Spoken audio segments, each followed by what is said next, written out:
ஏன்னா பகவான மறக்கிற போதெல்லாம் நமக்கு மரணம் தானா சாவு தானா? பகவத் விஸ்மரணமேவ மரணம் நாள் ஆச்சாரியார். பகவான மறக்காம எப்போதும் நினைக்கணும்.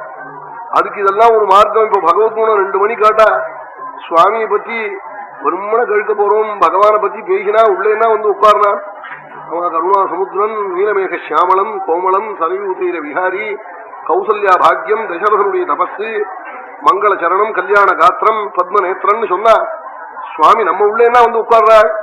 பகவானை யோகிகள்லாம் ஸ்மரிக்க முடியாத ஒரு மூர்த்தி உள்ள வந்து நமக்கு உட்கார்றாள். அப்படி பகவானை ஸ்மரிப்பதற்காகத்தான் இப்படி பகவத் கதை கேட்கறதுன்னு ஒரு மார்க்கம் வச்சிருக்காள். 2 மணி சிரவணம் பண்ணினா எத்தனையோ 2000 கணக்கான ஜென்மாவில் பண்ண பாபங்கள்லாம் போயிடும். இப்படி 2 மணி நிச்சயம் கேட்டுட்டோம்னாக்க 9 நாள் 10 நாள் 15 நாள் எத்தனை பாபங்கள் போயிடுறது. எத்தனையோ ஜென்மாவில் பண்ண பாபங்கள்லாம் போய் பத்திரமாத்து தங்கமா ஆயிடுறோம்னா நெருப்புல போட்டு தங்கம் மாதிரி ஆயிடுறோம். பாபங்கள்லாம் விலகி இது கலியில ஒரு சுலபமான மார்க்கத்தை கண்டுபிடிச்சிருக்கார்.